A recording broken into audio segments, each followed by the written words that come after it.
Yeah, I'm going to talk to you about lies. Before I talk to you about lies, I want to ask a quick question, because I'm going to talk to you about lies about disruption and innovation. I want to ask, who in this room still tells people their landline number when they're telling people their number or their contact details? Right.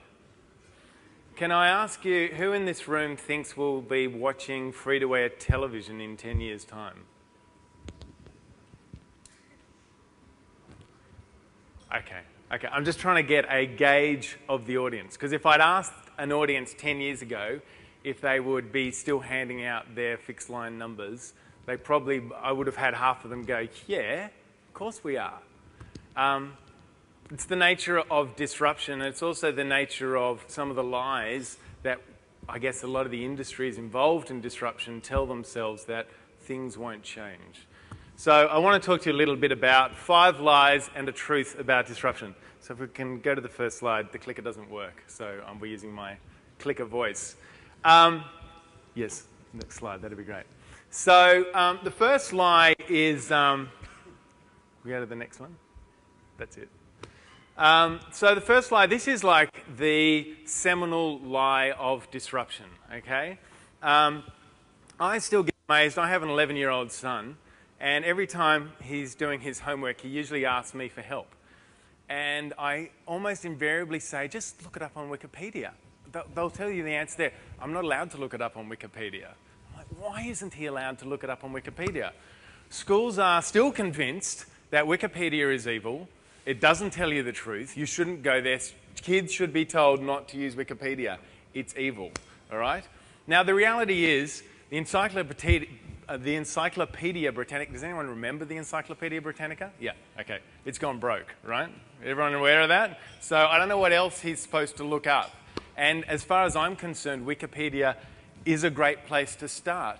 But it's one of the lies that we tell ourselves that something that starts out poor quality is not actually going to ultimately be something that we're all able to use that meets all of our needs.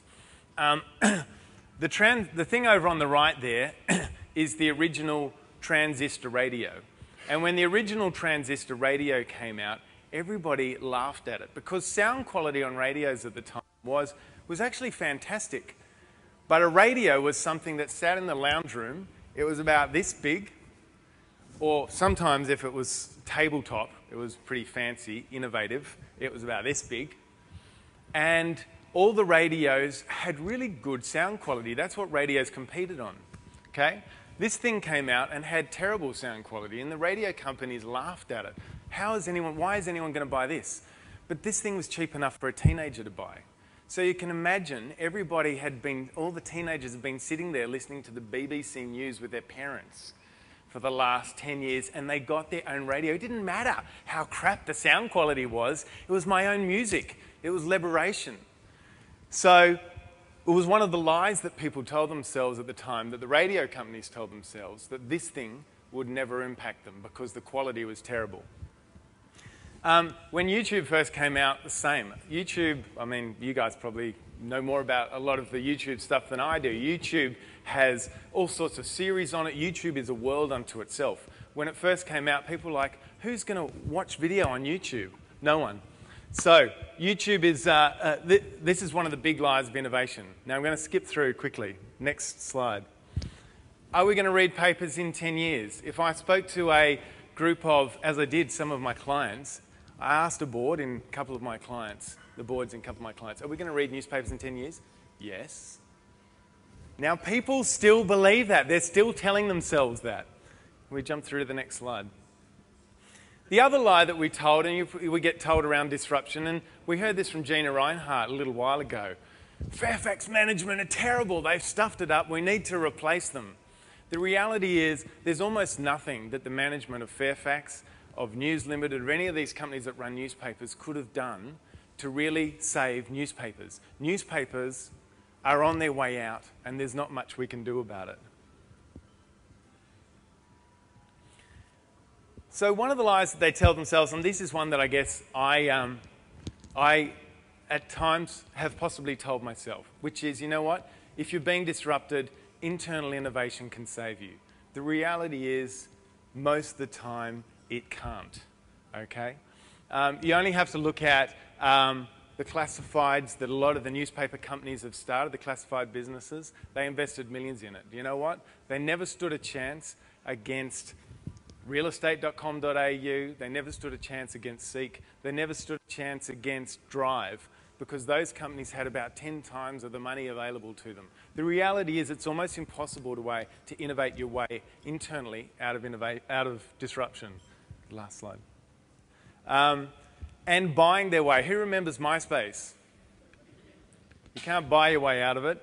Who remembers GeoCities? Probably you don't remember GeoCities, yep. Flickr? Okay. All of these companies were the next salvation, the great white hope. But they all were bought and basically turned to dust in the hands of their acquirer.